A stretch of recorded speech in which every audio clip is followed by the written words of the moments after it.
C'est eux qui ouvraient le premier numéro du magazine Strange en janvier 1970 et ils sont ainsi restés pour toujours dans le cœur des premiers fans français de comics. Eux, ce sont les X-Men, un groupe de super-héros imaginé par Stan Lee et Jack Kirby en septembre 1963. À l'époque, chez Marvel, ça bouillonne d'ailleurs.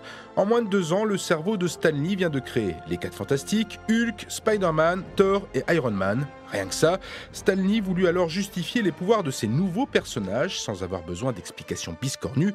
Qu'à cela ne tienne, ces super-héros seront des mutants. Julien Inverno, journaliste à Gameblog.fr. Stan Lee, quand il a eu cette idée de la mutation, pour lui c'était une facilité scénaristique parce qu'à chaque super-héros qu'il inventait, il fallait qu'il trouve une nouvelle méthode pour rendre le personnage un surhomme. Avec Spider-Man, c'est l'araignée qui le pique, avec Daredevil, c'est les produits nucléaires, les rayons gamma avec Hulk. Et là, avec les X-Men, c'était très simple, c'est juste on a un gène et hop, on a un super pouvoir. Mais ce qui rend les X-Men si attachants et qui en ont fait vraiment les super-héros favoris des lecteurs de Strange dans les années 80-90, c'était vraiment les X-Men. Les X-Men, ce sont des parias en fait.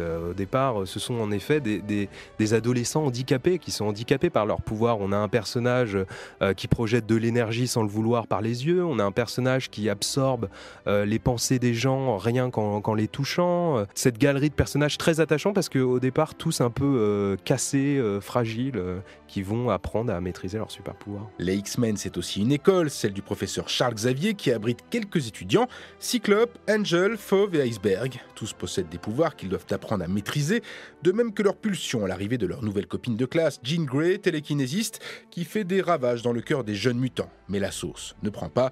Xavier Fournier, rédacteur en chef du magazine Comic Box.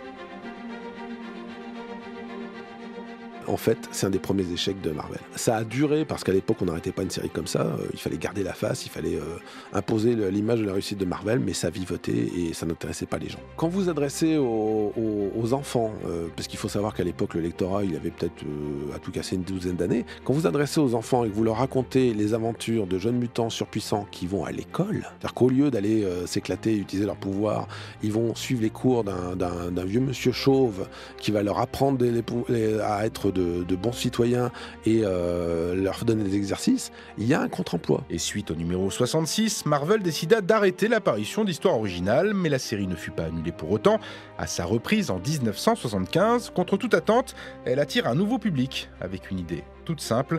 Les X-Men sont désormais une équipe internationale avec des membres venus d'autres pays comme Colossus ou Diablo.